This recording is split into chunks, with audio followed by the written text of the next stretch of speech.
Hey everybody, this is Rydo and we're back to another stream of video game news for Friday, August 16th. So, the Yu-Gi-Oh! Wind and Water event has happened, and I won't get too much into Yu-Gi-Oh! But I am certainly kind of just like dropping the ball as far as actually playing Yu-Gi-Oh! I played this event a little bit off screen while I was letting my computer run macros, and I possibly played a little bit off of screen here, but yeah, time is counting down to get to at least gold in ranked, try and get rewards for events, get the dual pass in the next 30 days up to where it should be, which would be level 100. Yeah, and it's just a lot, certainly, to potentially have to try and do, since I'm not really doing any of that, particularly in these streams anymore. What I have been doing for the past couple days is, well, a lot of it has been around Waydroid for a Steam Deck. Posting suggestions. As a GitHub community, this is by far the most active and positive community I've run into so far, in that posts and suggestions and feedback and my level of skill can actually be helpful. I think a lot of GitHub projects or open source projects in general have people who either feel that their skill level is just way higher than everybody else's, without even knowing who the other person is, or they feel like they're just being pulled in so many different directions. So very often I'll post on GitHub things, suggestions, ideas, and just never get a response. Get one response and that's about it. But yeah, so I've had a burst here as far as Waydroid on Steam to try and improve it quite a bit, and I think that's going to happen. Meanwhile, the Steam Deck itself has put out what I think has been about 10 updates in its beta channel. So yeah, there's been a lot of activity with the Steam Deck as far as updates and playing with that, which is good because that at least is justifying me having a Steam Deck in the first place. If all I'm really doing with it is programming it and trying to polish it, well then that's at least something. Meanwhile, that does also push me towards the thought of getting rid of my Nintendo Switch, although a potential delayed release of a Switch 2 does make an argument to not get the Switch. There was also a slick deals for 3 UHD Blu-ray discs for $30, so that's getting them down to about $10. The selection wasn't amazing, but Real Steel 1 and 2 and Ghost in the Shell, which with Ghost in the Shell being about the only anime that I imagine may even have a UHD version. Inherently, there's not a long list of old anime, 90s anime, 2000s anime, that would have been made for theaters that would have original art or cells that could be scanned in, where it might even be financially viable to do that. And I just don't think that UHD has really ever caught on in Japan. So if, say, the Studio Ghibli wanted to put out 4K UHDs, they would only do that if they could charge 3 to 5 times more money for the local Japanese audience and sell Japanese region-locked UHDs first before they would ever let it go to any of the Western or outside of Japan markets. Which, yeah. So as far as animated as in UHD, I think that's very little. Whereas high dynamic range in UHD, because I don't think you can do high dynamic range in Blu-rays, I may be wrong about that, would be very helpful, certainly, in an animated format of any sort. And better bit rates in animation would be very helpful. A lot of CGI computer generated stuff could probably be re-rendered to look better in 4K. But yeah, the vast majority of the TV anime, the vast majority of even movie animes are really only going to be done at probably 1080p resolution at best, and it's probably too expensive for something that would have been on film to scan in every cell at a higher resolution. In reality, I imagine they already have every cell scanned in for many animes, but the processing time is probably too expensive for it. But yeah, that's what I'm looking forward to. This also would be about the probably third or fourth time I've bought Ghost in the Shell, which isn't actually too bad for Ghost in the Shell. But yeah, I'm trying to grab UHDs, even though I don't have a UHD player. I'm trying to grab them before they likely in the next 24 months are going to start becoming extremely rare and just go away in general. I think we are hitting the death of physical media, and unless something net neutrality went away, which would be the one thing that could happen here, I imagine streaming will just be king for a very long time. Yeah, and until we get to the point where we have like holograms, TVs in every house, and there's something along that line.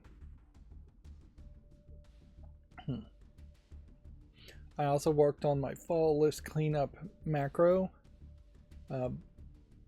Made some progress there, but running into problems with my fall list being way too big, and so the page doesn't load all the time.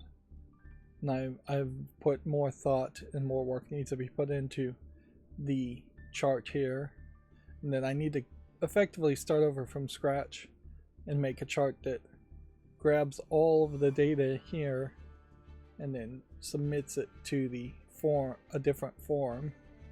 So I really wouldn't actually have to change too much. Yeah, I'm just getting better at using UI vision, I think, a little bit to select specific windows and move back and forth. It is very much the next version of my macros that bring up all the news here is going to very much jump around. It's going to pull as many articles as it wants into an array, and then it's going to try in parallel to open articles from Video Games Chronicle, Komatsu, GameDeveloper.com, and Steam links all at the same time, or in series, in cycles. So it's going to open one page from Video Games Chronicle, then open something from Komatsu, then open something from Game Developer, then open a game from Steam, then come back and open another thing. That will increase the speed more than I think most people would realize, just because servers on websites slow you down when you open multiple pages, even if you have plenty of bandwidth. My chart as it is now is still showing maybe a slight bump, or at least a slowing of a decline. This may be a thing where kids are back from their summer vacations and back in school, and so you could see it have been a case where kids were playing less video games, although these are not really kids games anyway, so parents of kids as much are likely that maybe they were on summer vacations. And yeah, my plan is to redo this whole chart into a whole different system. As far as Steam goes, they don't have anything super new to show.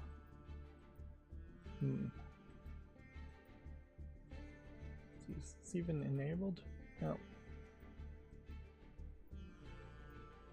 One of the complaints that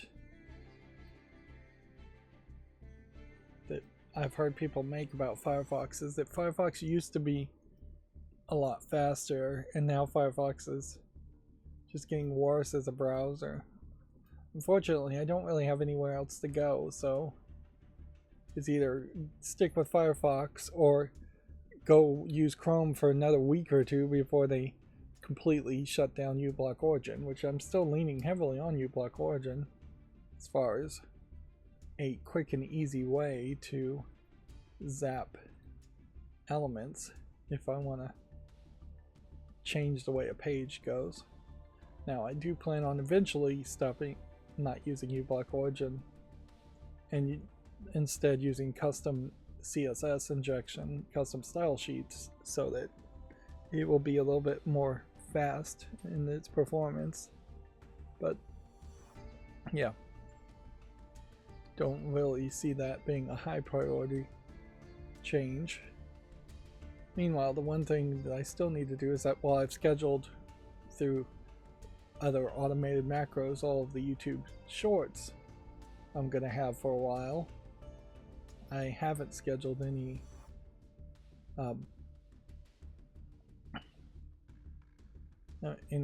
pre-recorded footage, and it definitely would be beneficial to do that. Sins of the Solar Empire making it to the top of the list here. As far as popular upcoming, though, we still don't really have anything recognizable. Is Trending Free a new tab? Has that been here before?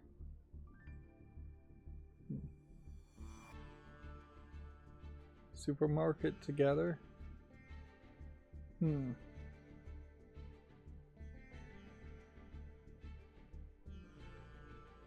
apparently Steam just aired out here because it doesn't have any recommendations at all. Either that or I'm not logged in and it logged me out, which is also a possibility. Alright, so let's go through the Video Games Chronicles, videogameschronicle.com's news. EA Sports FC 24 and GTA 5 topped July's European games charts, which, yes, they certainly do live up to the stereotype as far as their football fandom, and I guess gamers in general live up to the GTA stereotype of playing open world crime simulating games or physics simulation games that allow for a lot of crime and encourage crime. Although that does confuse me, because I guess that means GTA 6 is not out yet. Yeah.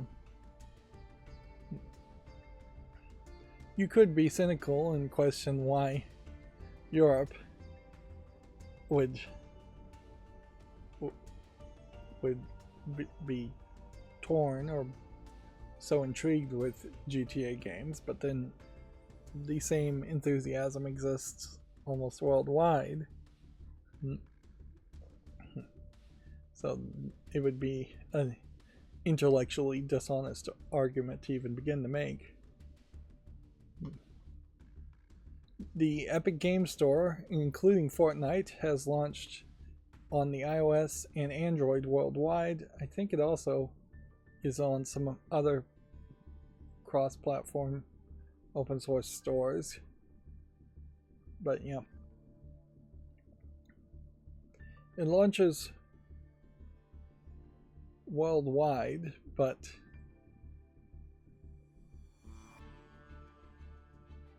arguably. Oh, it's launching for iOS in the European Union and worldwide for Android, which Android always had side loading as a possibility anyways. Almost every phone allows you to side load, although Samsung and Google have made some moves that they might make it a little bit more difficult to side load in the future. Inherently, Android and Google can't do too much to stop the Epic Games Store from showing up.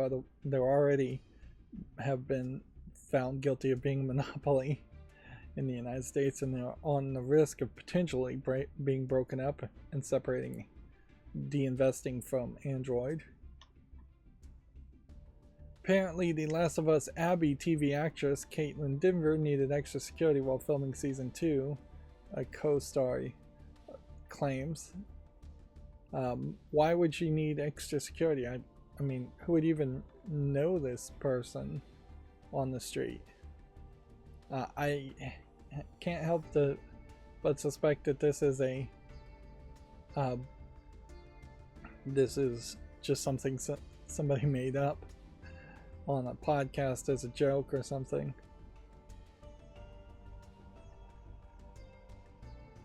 Yeah. Or it might very well be that they just gave her extra security just in case. Yep. That was one of the UHD things you could have gotten, was The Last of Us Season 1, but it would be really dumb to buy The Last of Us Season 1 on UHD if the series abruptly ends, if it ends badly, if Season 2 is awful, if they come out with a box set for the whole season and it ends well. There's just so many options there where buying it. And frankly, it's kind of ridiculous to even put out a Season 1 of a TV series until the whole series has run, or at the very least until you've gotten 3 to 5 seasons out. But yeah, I would not put a lot of belief into this, that she was actually given extra security for any real reason. There is probably an abundance of caution that should always be done with actors. There's always been crazy people out there. This really has nothing to do with video games in particular. And yeah, I seriously doubt there's more than a dozen people on the entire planet that would actually confuse an actress for Abby, the character. Which, yeah. I'll just leave it at that. Apparently, All Nippon Airways has debuted the world's first airline safety video featuring Pokemon. Nippon being the actual name of Japan in Japanese.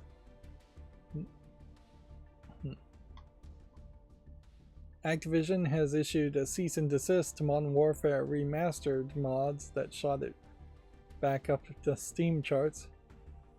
The quote here is, "We are complying with this order," says the H2M team. Yeah. Cease and desists don't really cover any real legal weight at all. Anybody, anywhere can send them out, but it certainly is a massive red flag that, hey, a lawyer just was paid a lot of money to send you a letter, and they want you to stop doing something. If you don't stop doing something, the lawyers are probably going to be paid a lot more money to sue you into oblivion. That being said, you may very well just need to lawyer up. But the first thing almost any lawyer would say if you did receive a cease and desist is to ignore it and throw it in the trash. Don't respond to it.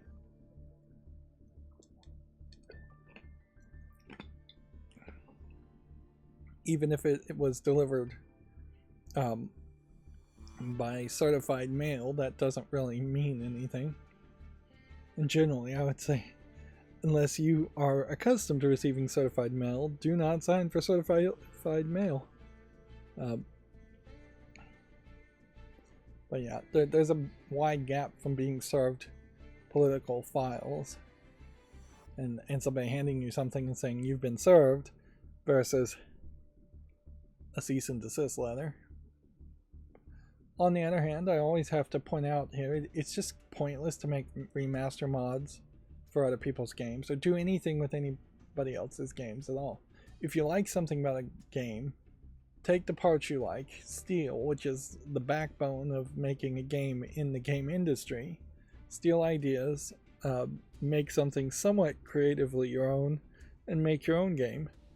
And never has it been any easier to do that. The Godot engine just came out with a new update, once again, to make things even easier as far as an engine to make a game in. Yes, you're going to have a level of skill, but I would say we really are at a point that if you have a whole team of people who are good at modding, the amount of effort they spent learning how to mod games could have and would have been better suited to have learned to just make a game from scratch. But yeah. This also, I imagine, highlights that Modern Warfare, the original Modern Warfare games, still seem to have some fandom to them. Let's see. Star Wars Eclipse's lead writer has left Quantic Dream to start a new studio. Adam Williams was also the lead writer in Detroit Become Human. So, you would have to generally assume, make an opinion about whether you thought Detroit Become Human was particularly well written or not. It is weird, certainly, though, to have a lead writer leave a game company and form his own company instead of a lead producer or a lead programmer doing that. It is going to be difficult, I imagine, for him to find the right people to actually make a full game. Now, if he just wanted to make a book, he'd be well suited to form his own company that was just a book, or even an animated visual novel would be fairly easy to do. But when you're taking on many aspects that are just not in your main wheelhouse, that's weird. Certainly.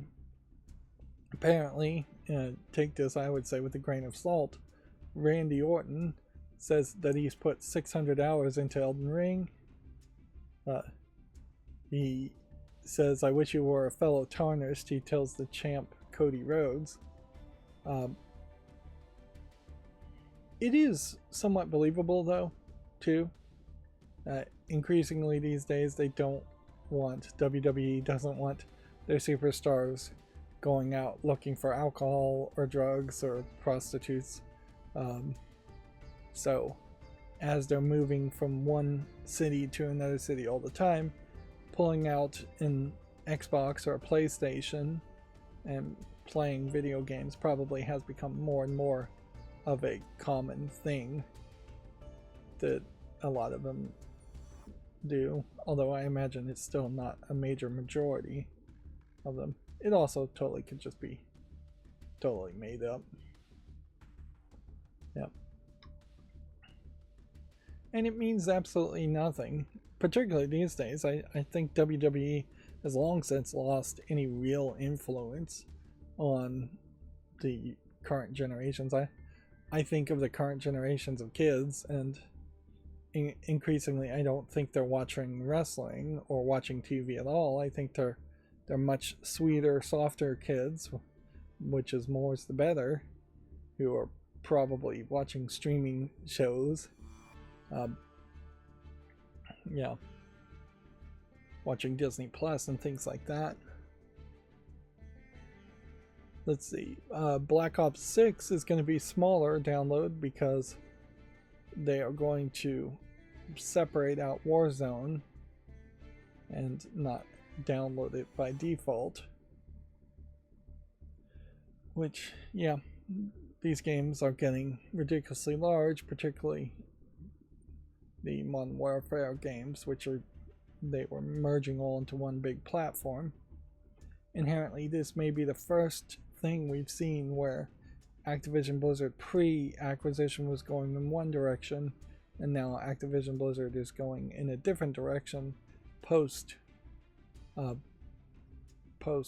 acquisition, which may be a good indicator of just how long it takes to change momentum on decisions in the game industry.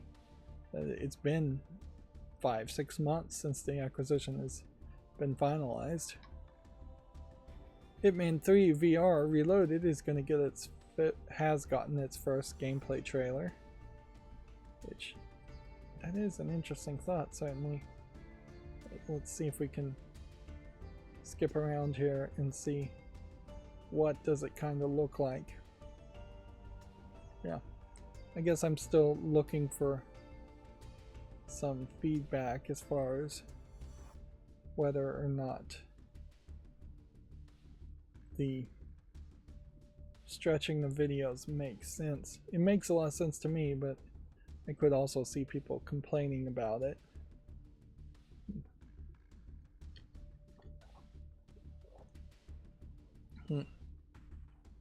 Now, immediately, what this looks like to me is that this is a very different level of visuals. It does not look particularly good, and I question if this isn't just a completely different game from what Hitman 3 it normally is.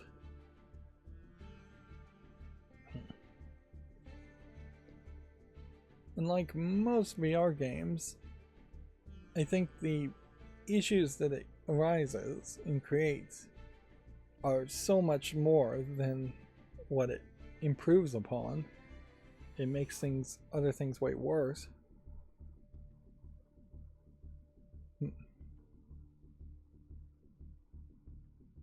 Now, maybe this is the original Hitman 3 in VR, and so maybe my comparison is wrong there. But I certainly was thinking that it was comparing it to the remake Hitman games.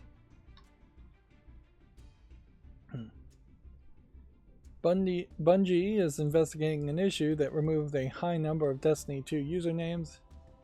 It's not known if players are going to be able to reclaim their original names back. They have said, though, that they are going to get a token that would let them change their name for free, which highlights that they were, or planning to at the very least, to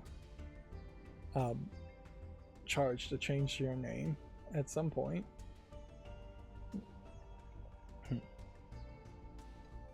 Depending on the bad word list you use, it can get very crazy as far as names that start getting flagged, because in so many different languages, if you're including other languages, there are so many bad words or variations of bad words that almost anything might be counted as a bad word. Yeah.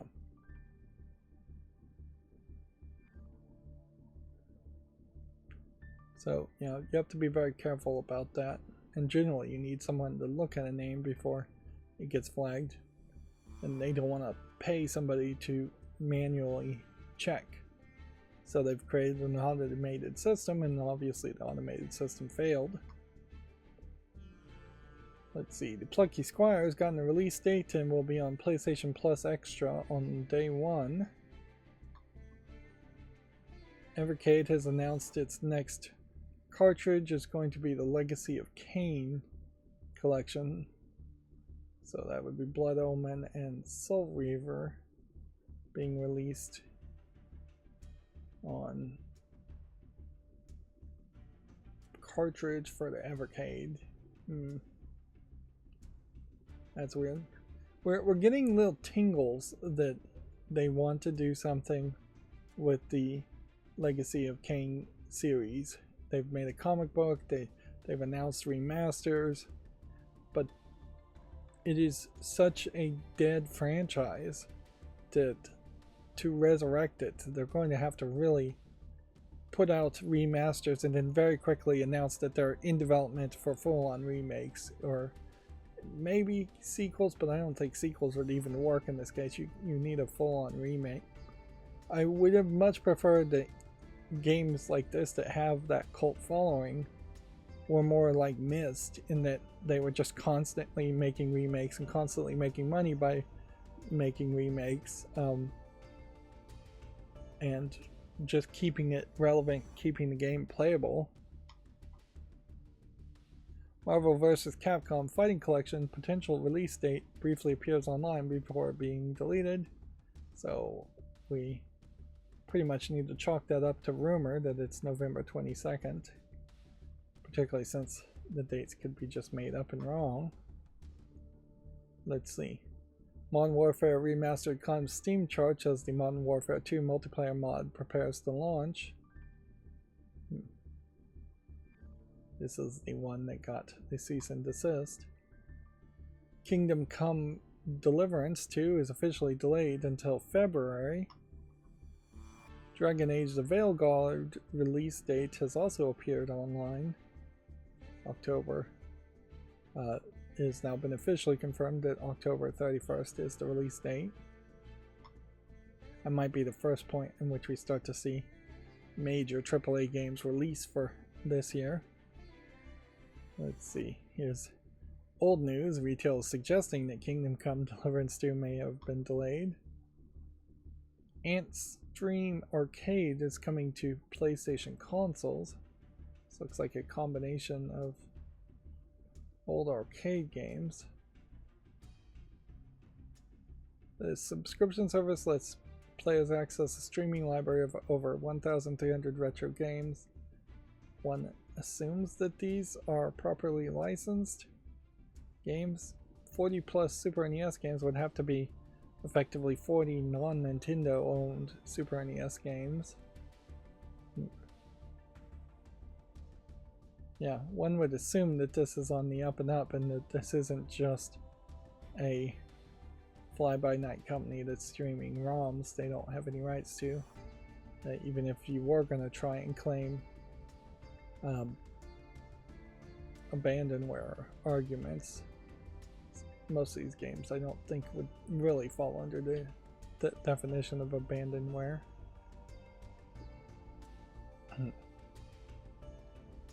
See, year subscription service is $40, lifetime pass is $100. In both cases, you probably are paying way too much for the games that they're highlighting here. If this is the best of the best they have to show you, that's not really that great.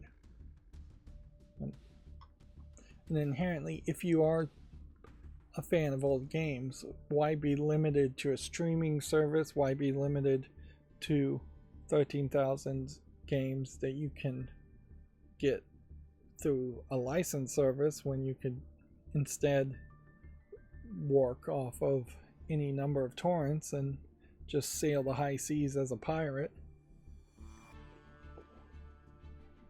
And you'll get a much better selection then. At that point, Alien Rogue Incursion has been dated with a new trailer. Let's see, it's a VR game. Do we have an actual date that I can see?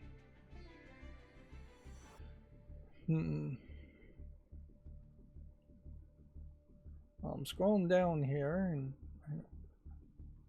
yeah, it was right under the picture. December 18th. Overwatch Season 12, New Frontiers have been revealed.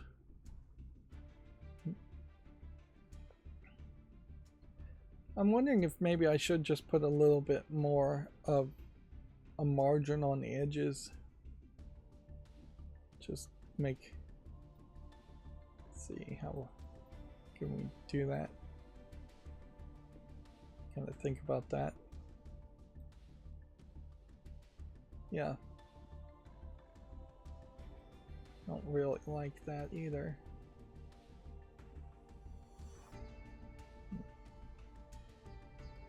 Yeah, I'm not quite figuring out how to make this look the way I want it to look.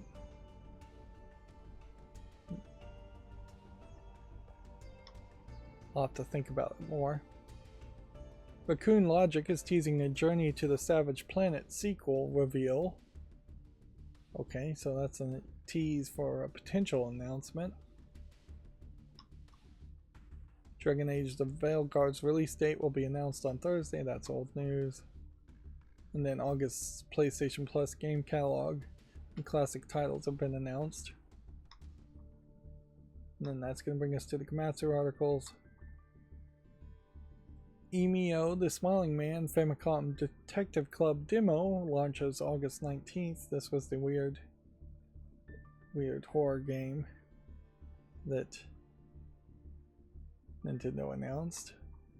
I still suspect that game was only made to maintain some copyright claim. A Cthulhu-inspired 2D survival horror game called Edge of Sanity launches September 13th. Visions of Mana tourism guide trailer is available on Komatsu if you want to check that out.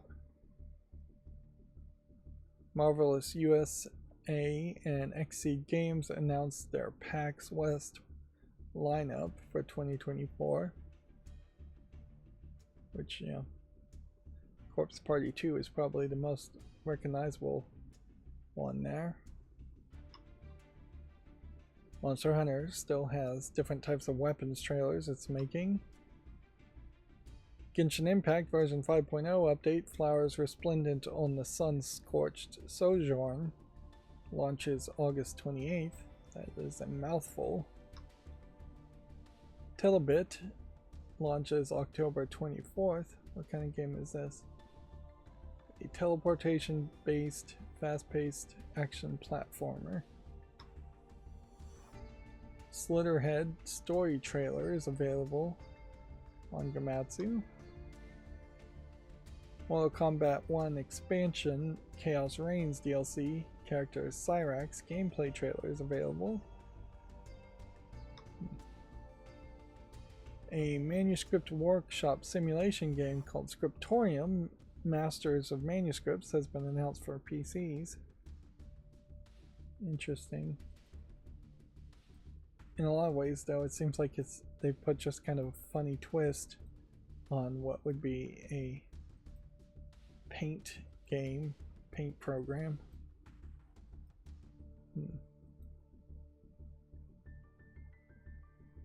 Yeah.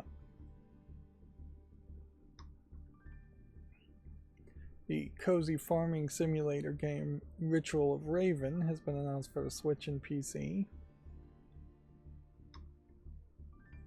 The side-scrolling platformer Mainframes has been announced for the Switch. Let's watch this.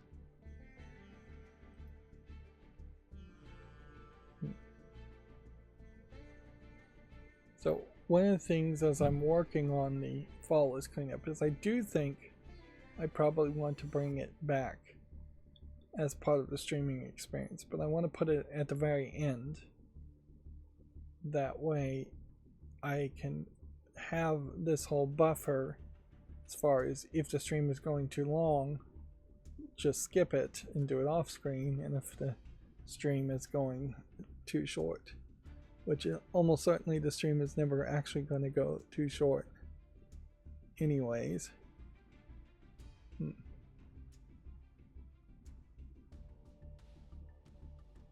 So this is a platforming game around the visual gimmick of computing, and if it's bump.sh that he's touching to bump him up, then that looks like that's a Linux bash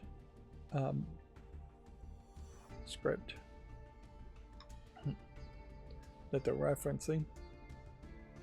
Trombone Champ Unflattened has been announced for the PSVR 2, Steam VR, Quest 2, and 3. I can't help but think Trombone Champ at one point was a Wii game, so it's a little weird to see it jumping over to VR and PlayStation VR in particular. RoboQuest VR has been announced for the PSVR, Steam VR, Quest 2, and Quest 3. Definitely seems like there must have been some kind of VR event where they announced several VR things, and they're still trying to promote VR. I would assume it was a PlayStation VR event. Flat Out VR has been announced for the PSVR 2, Steam VR, and Quest 2 and 3. Although weirdly, this is all in the same video. And then Emio launches August 19th. And Edge of Sanity, we went around in circles there. Still no reason why it would be that way. The Epic Game Store debuts on Alt Store, Android, and iOS. I don't know what Alt Store is, though. I've never heard of an Alt Store.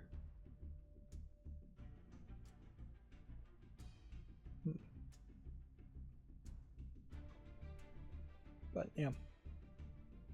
Wouldn't be surprised if Alt Store is some kind of, you have to jailbreak your iPhone to install it, or you have to root your Android phone to install it. Although you really don't even need to root Android phones for the stores to work on Android. There was actually very little that you needed root for, and increasingly Android, as it updated itself, made decent arguments that you really didn't need to root your phone. Originally, yeah, you really did, because you couldn't install anything different, and installing in completely different operating system builds was very viable.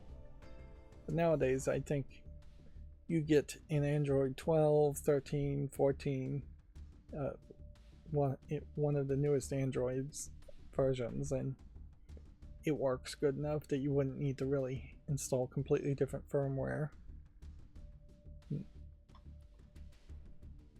Patch notes number 1, dispatches from Amaze Sheffield. I don't believe this is actually anything more than just yet another article about this Amaze event, which we've seen at least 2 articles from GameDeveloper.com about this event, making it seem like they're trying to really connect these artistic displays as being something that you really would think of as video games, when it really isn't. If anything, I would say these are closer to carnival games, in the sense that it's just something unique, but not something that's particularly video gamey, or like other video games. Call of Duty uncouples Warzone from the annual schedule with platform overhaul. Mad Crusader puts $30 million towards a AA games and reopens its transmedia incubation program.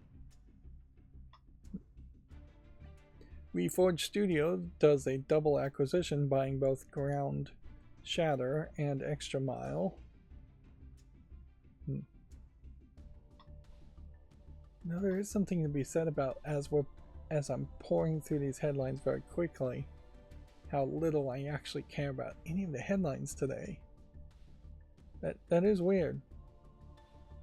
Yeah, it's just, I don't think there's been anything that interesting. It's a slow week, probably makes a lot of sense. Summer is over. Now is really not the time to make announcements. August 16th is a point in the year when you really wouldn't make a lot of announcements. I imagine as we approach September 16th, you'll be a month away from that Black Friday.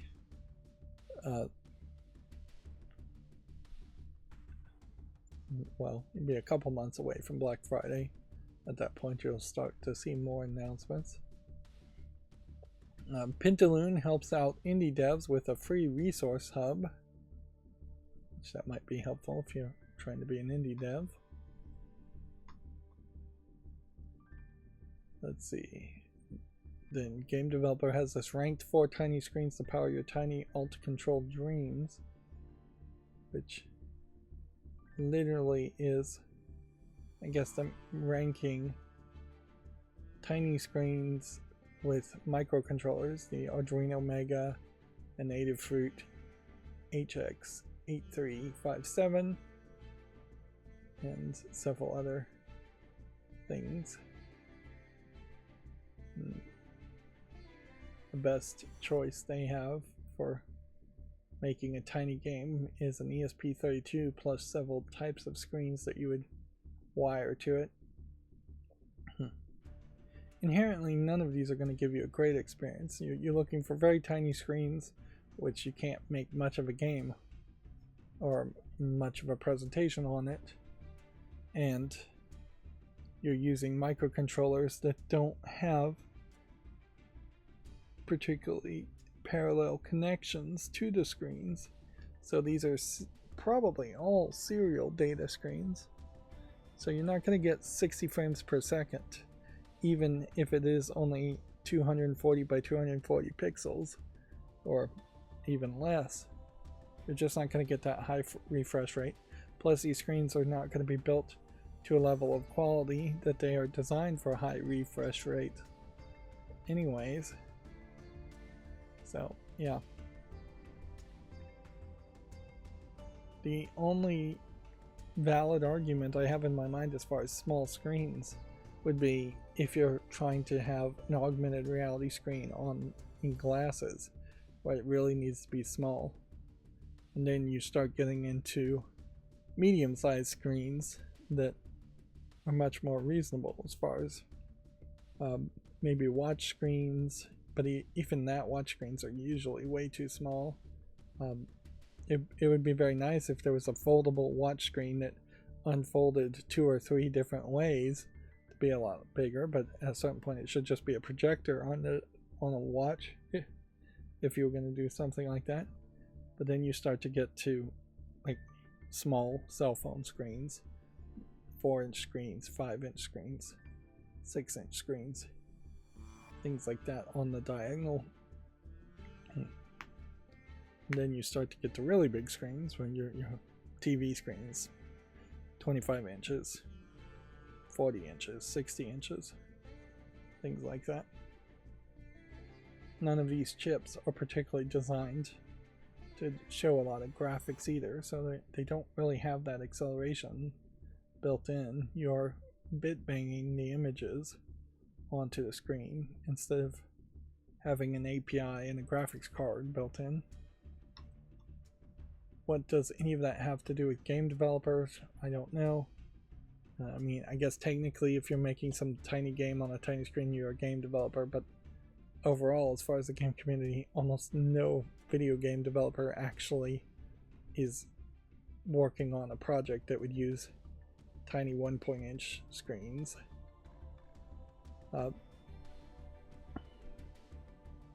Moving on, Embracer is prioritizing controlled key IPs to improve profitability on PC and console releases.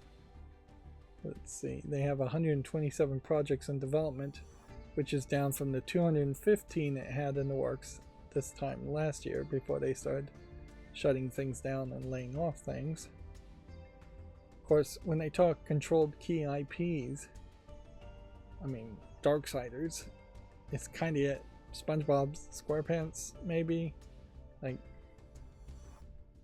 I really don't know what they actually even own now that would line up with 127 projects if they are only focusing on key IPs, controlled key IPs. Controlled, I assume, meaning that ones they actually control. But yeah, if we were to look at this picture, Homeworld World 3, MotoGP 24, Gigantic, Odd Sparks.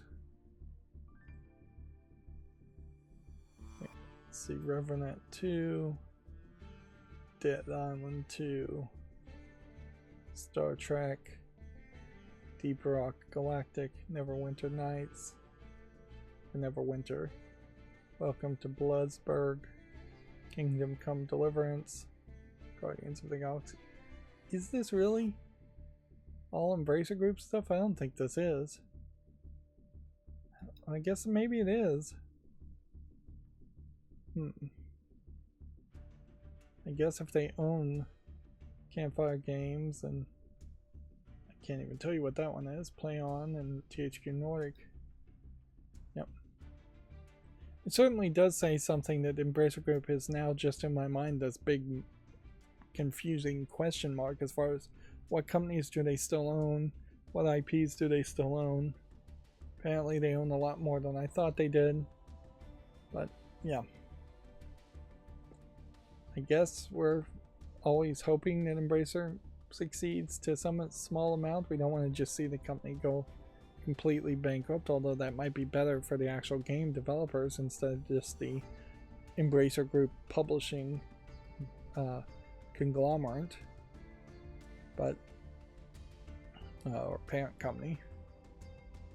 But yeah, we just want to see good games, and if Embracer Group can start churning out good games, that would be nice. If they can't, then they might as well just go bankrupt and be split off into pieces, although that still probably wouldn't lead to a higher chance of good games being made.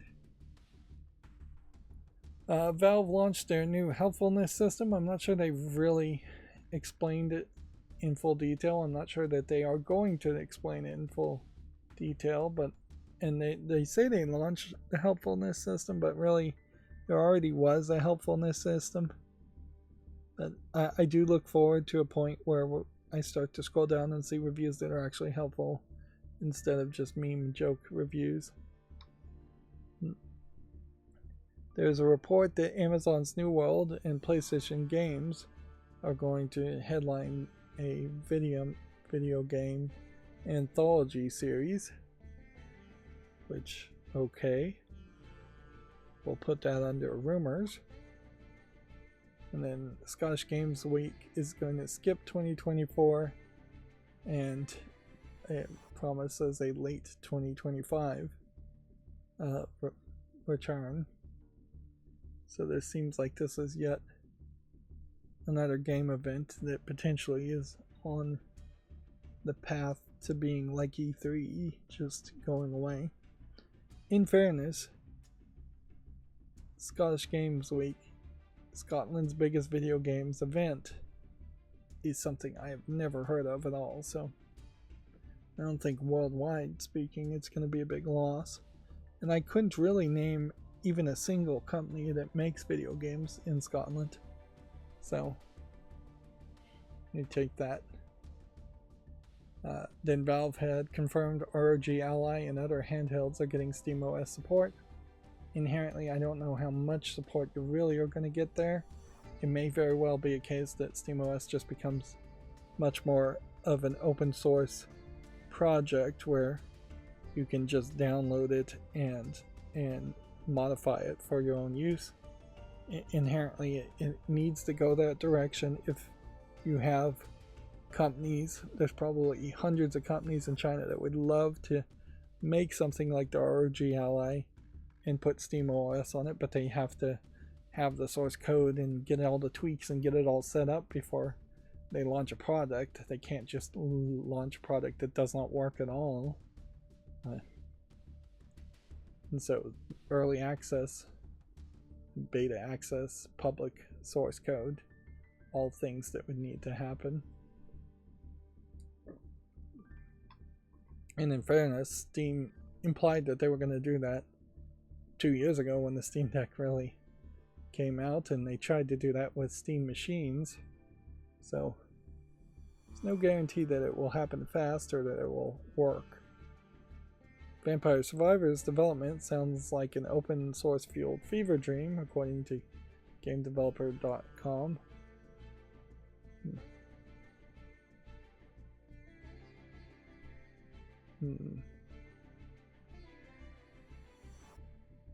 Yeah, hit the subheadline here. Who among us hasn't blacked out, woken up, and found they've coded, and designed an entirely new character? That happened to me just yesterday, frankly. I was working on my macro for the follow-us cleanup, and There was a whole bunch of code there that I just had completely blacked out and forgotten I'd written probably just an hour earlier. But yeah, pretty easy to do if you're forgetful and if you're getting distracted. Let's see. Unity CEO says that he is, quote, less focused on generative AI. This might be the first smart thing Unity has done in nearly a year to come out and say that. But less focused is not completely uninterested in, which is what I think most gamers would want to hear. And then Korean developers are reporting a burst of interest in single-player console and PC games. Need to stop with the end of show interstitial until it actually is accurate. So, yeah. Let's go through all the new games.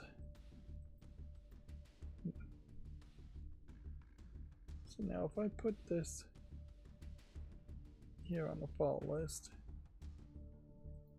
I can't put anything on the fall list. I bet I am not logged in.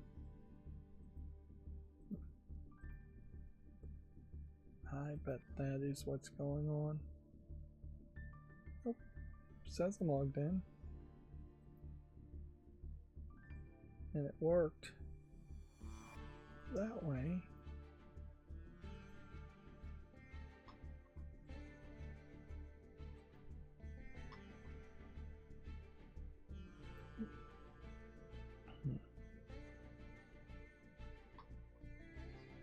So what I want to do here is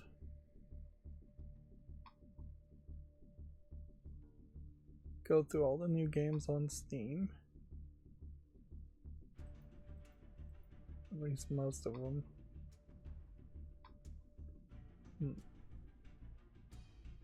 I guess my curation is working to some extent. At least it's one of the few things that I have done recently that hasn't led to a lot of side effects and problems, because it does just seem like it is doing what it's supposed to do. And I will say my macros have worked in the past 2 streams, so we may be hitting back to a point of stability. Pantsu. Why is it called Pantsu? That's just a character jumping.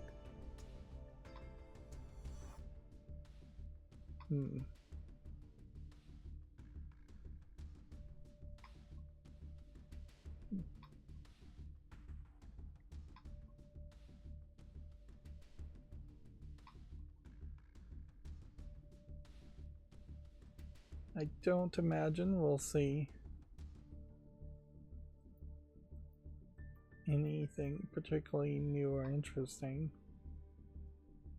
today. Not really imagining we're going to see anything new or interesting for a month or 2.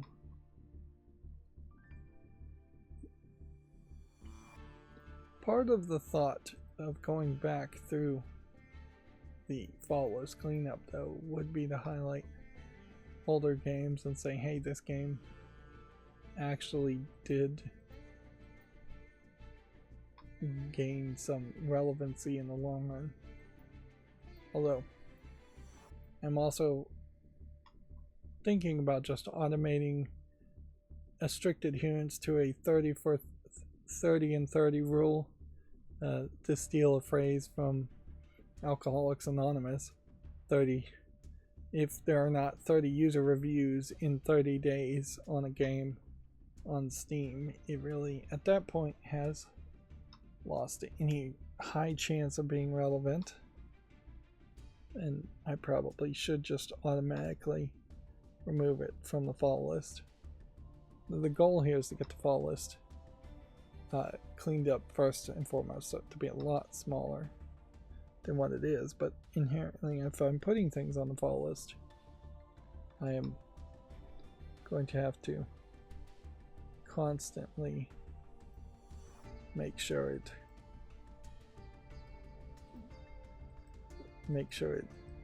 doesn't grow back to being an unmanageable large amount of games.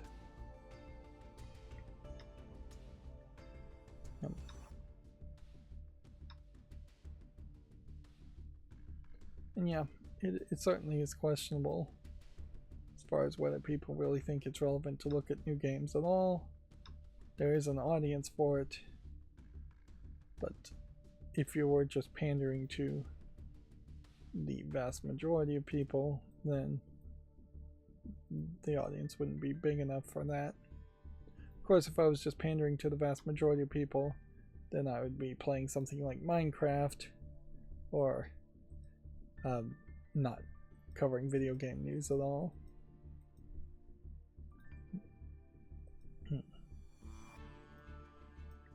In a lot of ways, the reason that TV channels have news is that they are required to do something that gives back to the public to air over the air, which is,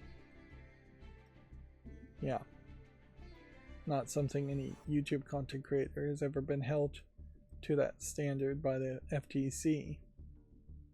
So that does certainly highlight why there's not that many news shows on YouTube, and that the ones that do call themselves news are often very much talking about only one or two subjects that they are going to have some level of passion about, or at the very least they can try and inspire some level of passion.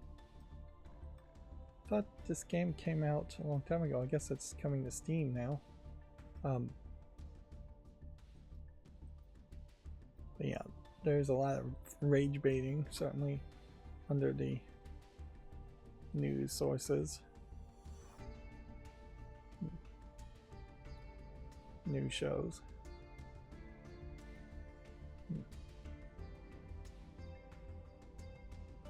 Yep.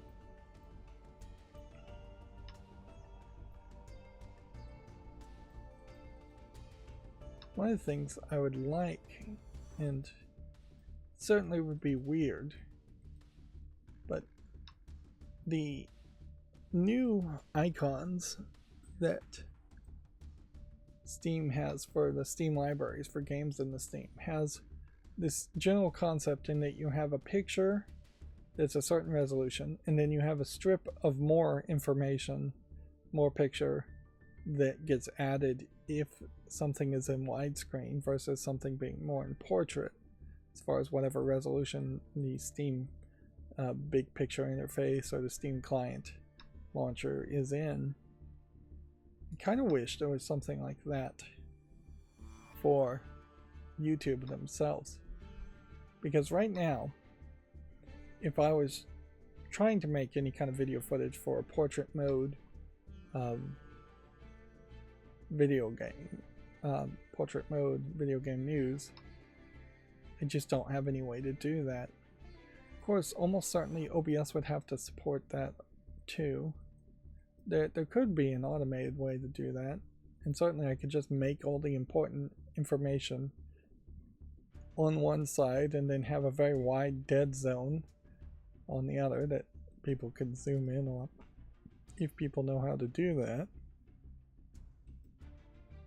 But yeah, it is questionable whether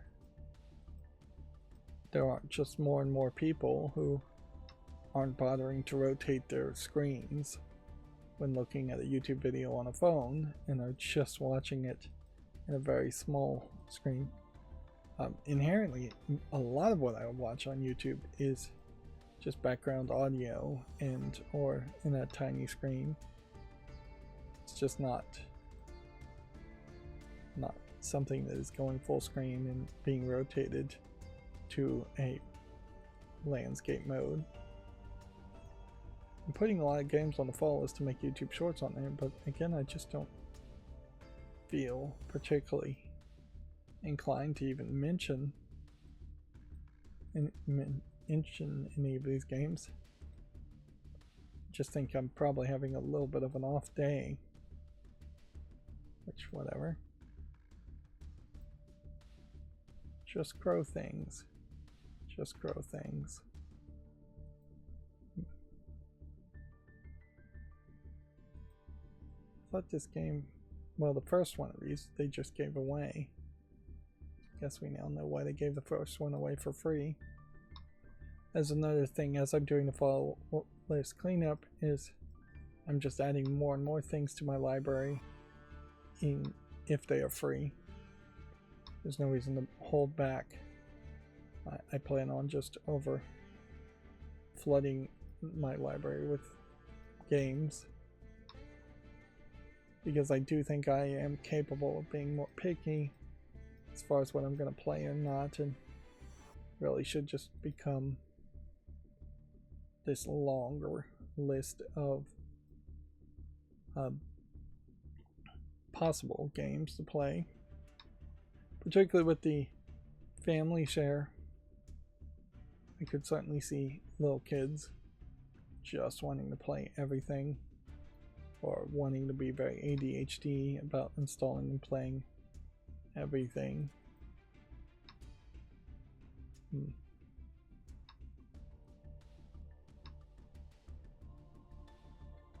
Oh, this is, I believe, the first time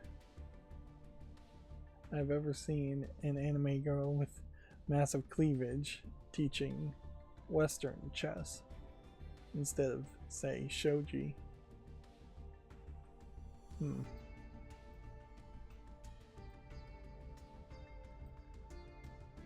It's a weird concept, certainly, because A, you're not getting much, I imagine, with the anime girls, just her in slightly different outfits. B, you're not getting a particularly good interface for chess. C, if you are playing chess, it could be 40 minutes to several hours of gameplay in which you're just going to be looking at one of 5 different outfits of the anime girl. Yeah. It is an odd combination, to say the least. I don't think it quite works. Yeah.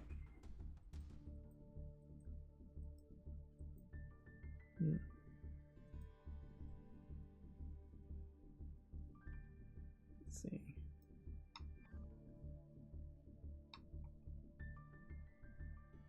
I have another one of these. So far, I don't think a single one of these YouTube shorts have really gotten a lot of views.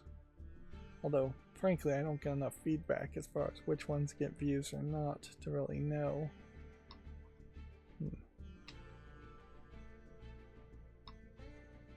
I have this concern that I may actually have been accidentally closing everything after putting it on the follow list. I don't think I've been doing that, but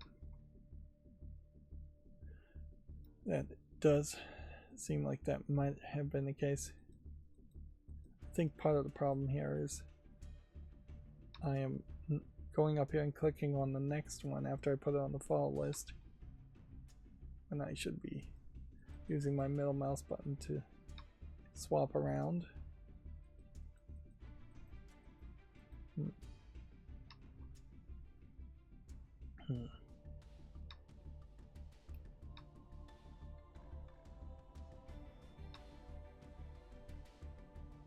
Yeah.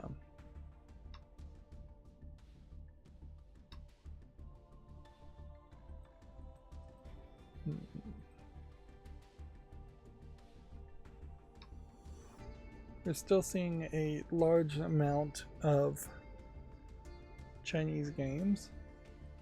I did see something on Reddit that 98% of Chinese banks are no longer accepting direct payments from Russia, which might affect the game industry more than you would think if all of a sudden there is.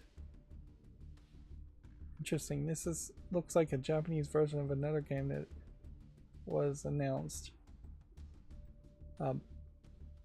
Yeah, if all the low-effort Russian asset flip game makers no longer can launder money through China, since they already wouldn't technically be allowed to send money through most other countries, we might see less low-effort asset flip games on Steam by some small percentage.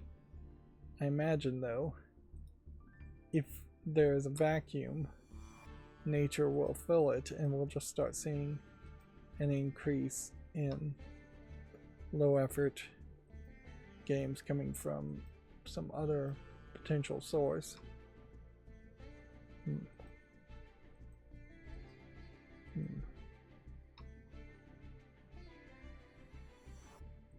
Yeah.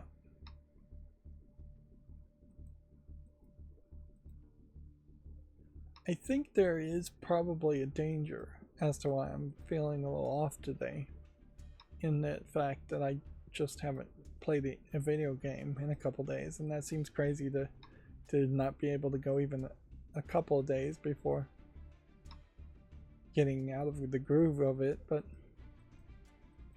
yeah, I kind of wonder if maybe that is some of that, and I would have a revigorization of just having something to talk about at the very least if I did start playing another game. But I'm almost actively punishing myself in not letting myself play video games until I get the videos scheduled. I just need to focus on that or do nothing at all. Inherently, I think a lot of that will end up as doing nothing at all, or just watching streaming services. I'm still watching certain Scientific Railgun, for instance, and yeah, it is a weird show, I would say, in that I was just expecting a lot more from it, and it's either just taking a really long time to start up, or it is just going to be a small incident of the week experience all the way through. See, that is just everything, and we've really only gone an hour and 12 minutes, and I don't hate the idea of going short, but that does seem fairly short, and that does also point to the thought that it may be 48 minutes worth of passion that I have in most streams, and here today I just don't have that passion. Steam Deck has released some more Windows resources, things to get Bluetooth to work better, APUs, Wi-Fi drivers. A lot of these drivers in particular might need to be reverse engineered to turn into Android drivers, although it'd be kind of weird to use the Windows versions of a driver 9F file when the one assumes that the kernel, which handles most of the drivers in SteamOS for the Steam Deck, would already be handled in most of the devices. But I'm not sure that's really the case as far as the gyro on the Steam Deck and things like that. Like, it is kind of weird that you need to install a separate server app to read the gyro data and send it to emulators if you want to emulate the gyro on the Steam Deck to work on something like a Wii U or a Switch emulator. Dual boot on SteamOS is not yet available. So, yeah, but this is certainly more work as far as putting Windows on a Steam Deck, although I certainly wouldn't recommend doing that. I don't see any reason why you would, while the hardware is nice and all, just don't see a reason you do that. I question, if you installed Windows, whether you would have an equivalent keyboard, so the whole touchpad, dual touchpad keyboard pop-up may stop working. And that is probably just one of 1,000 things that would stop working if you moved on to Windows on a Steam Deck. Yep. It would make a lot more sense to put Windows on something like an ROG Ally. But why would you put Windows on anything? We already talked about the Epic Games Store. That was the biggest news. Although, inherently, Fall Guys and Fortnite are all I can even see as far as the Epic Games Store. So, it doesn't immediately make the Epic Games Store the mobile version of the Epic Games Store, capable of installing all of the PC games that the Epic Games Store has in its library. Now, Valve has been very quiet about whether they were going to try and put a Steam game store on mobile, on Android and iOS in the European Union. But if I was Valve, I'd almost certainly assume that they are working on that. It would make some sense, at least. Valve doesn't really have to compete, but it would make a lot of sense to have one library in one place, and for people to potentially use $1 or so worth of Steam credit to buy mobile games and have the same friends connected. Yeah, the current Steam Android app really doesn't integrate very well as far as friends and chat and messaging and stuff like that. I'm sure it does well enough, but if you're not playing games on Steam on an Android at the time, it doesn't really make sense or work.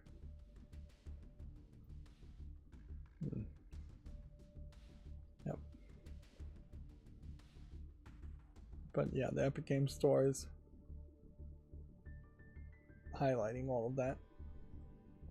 And again, I still don't know if I'm quite getting this right as far as how I want Twitter to look. And then IGDA is looking for a serious game enthusiast. They're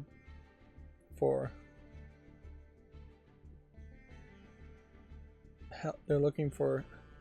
There's a game that needs help playtesting that's designed to disseminate information and motivate a call to civic action significantly improve the welfare of children. Scan the QR code.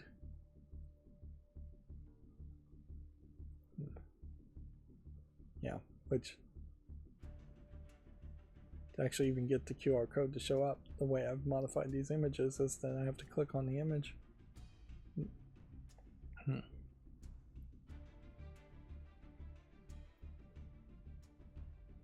So yeah, that seems like an odd promotion nonetheless. Alright, so I guess we've got some time here. So let's pick up this card.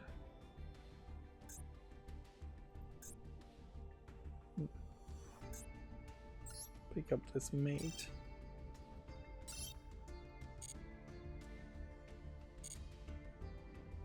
I guess the question would come down to, did I miss anything else? Possibly was for sale. I guess not. So let's hop in here and show off this deck with at least one game. Now, when I was playing this earlier, one of the things I did notice is that the ice barrier strategy around these cards, it's not particularly terrible. It is an interesting, different type of deck to play versus me just playing my same old, same old. Of course, that is certainly a question, is could I just play my same old and win a lot faster? But it still is very much playing into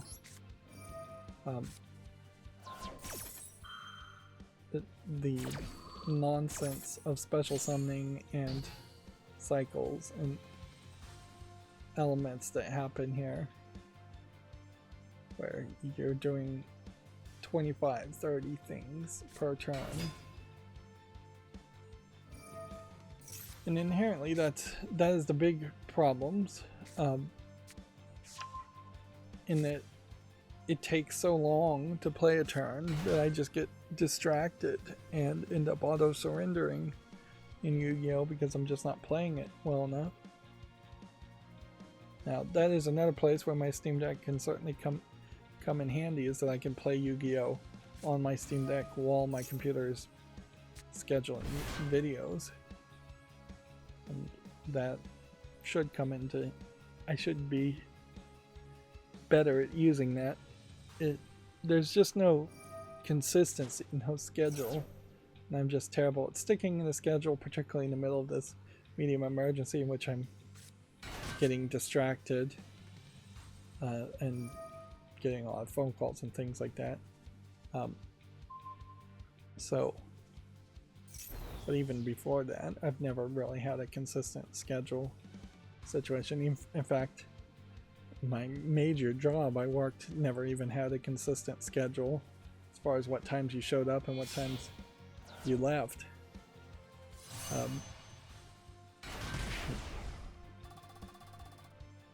I guess the other jobs I worked did have consistent schedules, and to some level that was fine. How that worked. I'm seeing on Twitter here that Ubisoft has cut 45 jobs across the Cary and San Francisco teams. Where is Cary? Cary. I have no idea what city that, or what country that is. Iron Galaxy's co-CEO Adam Boyes is going to exit after his 8-year stint. Being co-CEO for 8 years, that seems weird. Still not my turn, by the way.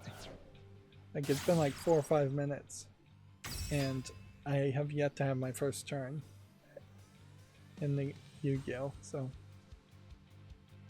yeah, that definitely highlights just how slow this all is.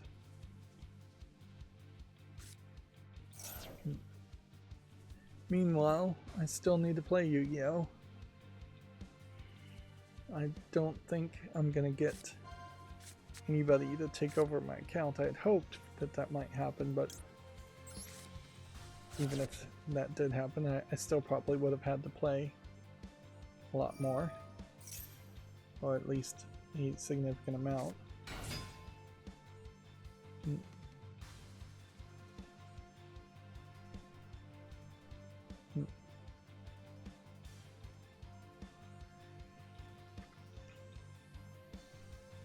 Yeah, there really is just no news today. Now, I know I started a little early on this Friday, but not that early. So, yeah.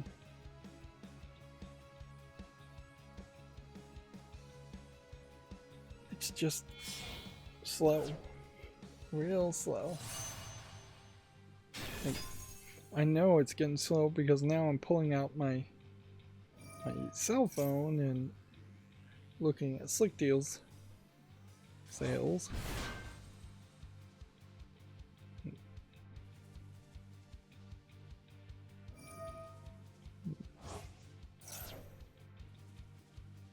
Yeah. Still not my turn. It's been, feels like 8 minutes.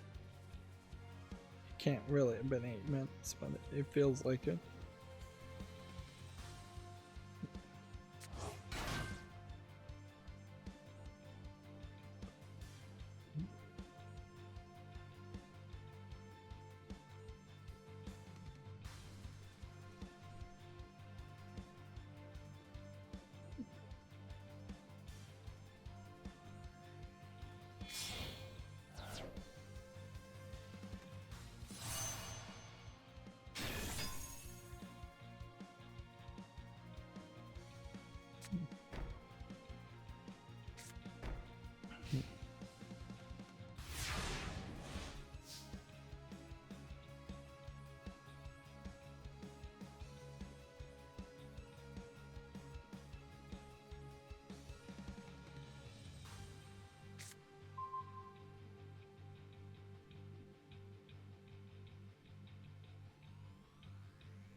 just finally. And see, this is the thing, is like you don't get a sound effect really that sounds too much different than any of the other sound effects.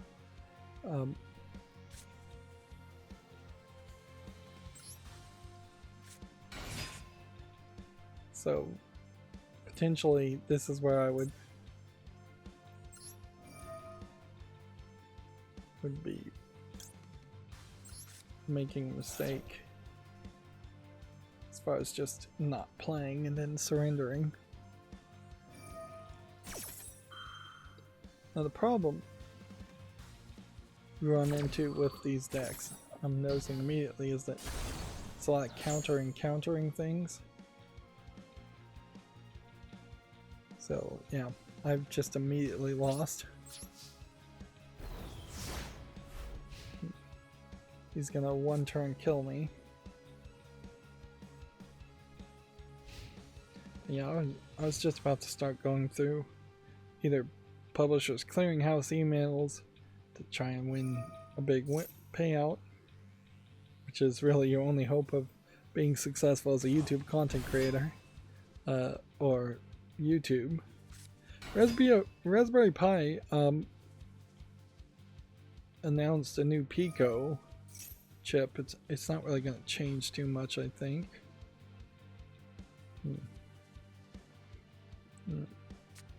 A Borderlands video review, I see, is here. As far as one of the people I follow.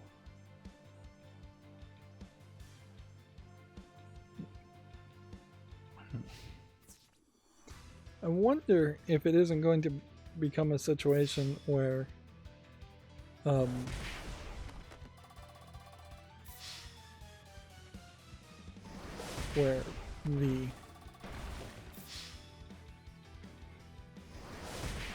I lost my train of thought there. Game Grumps is looking at PT 10 years later, so it has been apparently over 10 years since PT came out. I was gonna watch that video. And then the No Clip Archives second channel, I think it's the second channel, just dumped a bunch of E3 2007 footage. But yeah, that inherently highlights the problem here with Yu-Gi-Oh! You do all that work, or you spend all that time and you really don't do any work, and you get 50 points for it. Meanwhile, I'd have to get a lot more than 600 medals to get that reward, and I'd have to get a lot more than that to get that reward. We're given this deck, which is what I was playing, which I won once with and have lost 3 times with, versus this deck, which I haven't played at all, versus this deck, which I haven't played at all. Meanwhile, if I was just to copy my Zodiac Tri-Brigade deck, that would not work. There's almost no cards here that are allowed. I assume that's because you can only have earth and wind, or yeah, earth and water, I bet, style cards.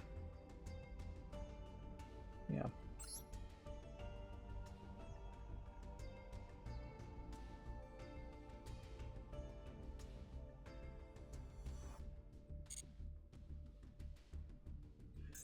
So yeah, I inherently would have to be built into playing either with wind or water cards, which would just mean playing with the pre-built decks.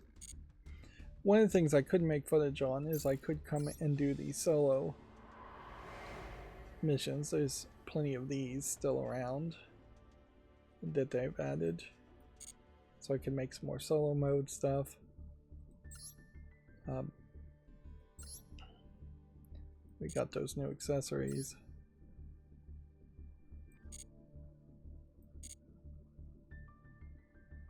I'd kind of like to see these kinds of events start to reward you with repeated rewards. That way, if you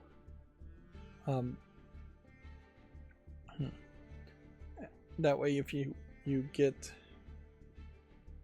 the reward and already have it, you would just get a certain amount of gems, and it would give people a second chance to get rewards.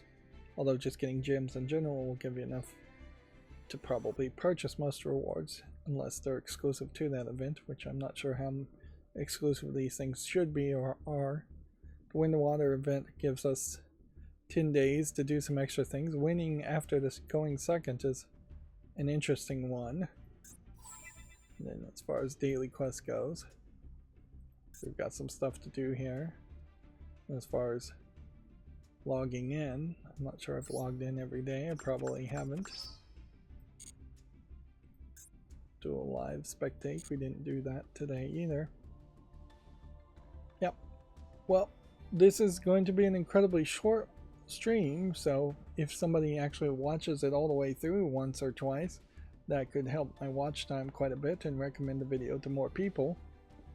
That's going to be it, though. As always, I ask you to like, share, subscribe, and keep on watching. Thanks.